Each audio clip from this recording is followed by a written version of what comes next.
Okay, I want to take a few minutes and talk about motivating unmotivated kids. And here's how we're going to do this. I'm going to talk about one of the major reasons why we have unmotivated kids, and then talk about two things we do because of that reason.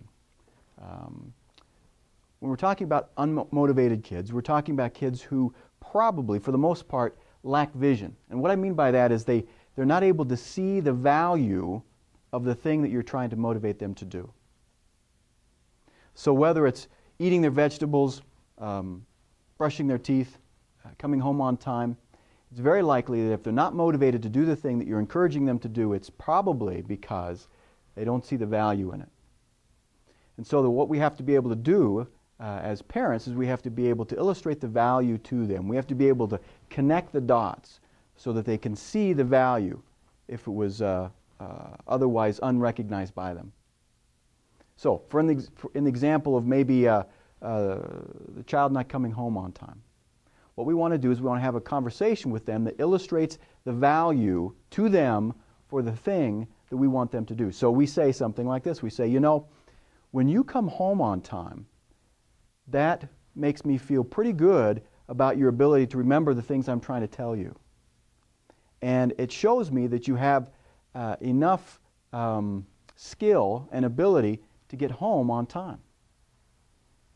And the opposite is true too. If you're not coming home on time, it makes me think that you can't keep in mind the things that it's really important for me that you remember.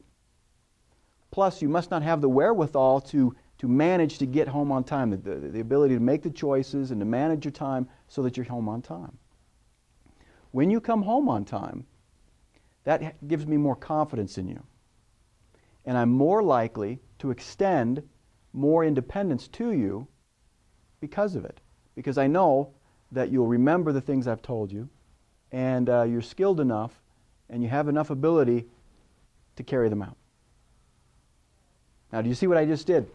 I talked to the adolescent about something that's very important to them. Usually, for adolescents, the independence is incredibly important. And so what they'll do is they'll be able to make that connection and say, okay, coming home on time can be valuable to me.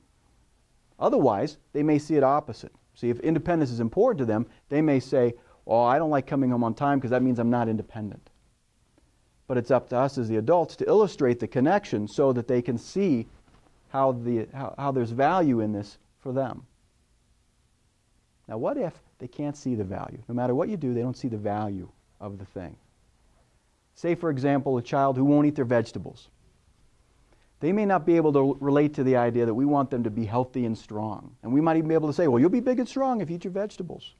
But that's sort of a remote possibility for them, a remote eventuality, and they may not be able to relate to it. Sometimes what we have to be able to do is we have to be able to connect what we want them to do with something that they do value, if it's not health and strength for their vegetables.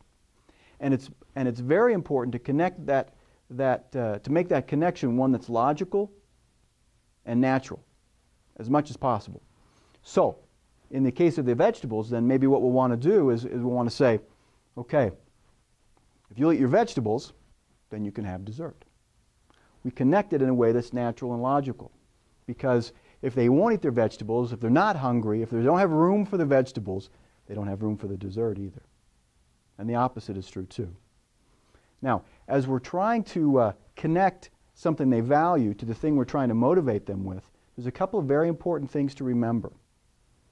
One is, and this is sort of basic behavior modification, but one is that rewards increase behavior and punishments decrease behavior.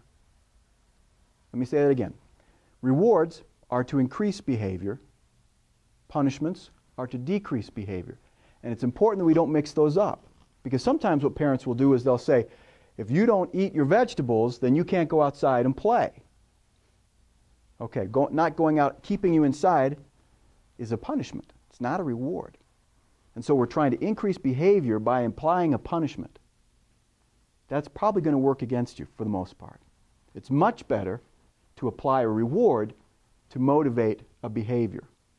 And so be careful of that as you go forward, because if we don't match those correctly, we're going to create more unmotivation.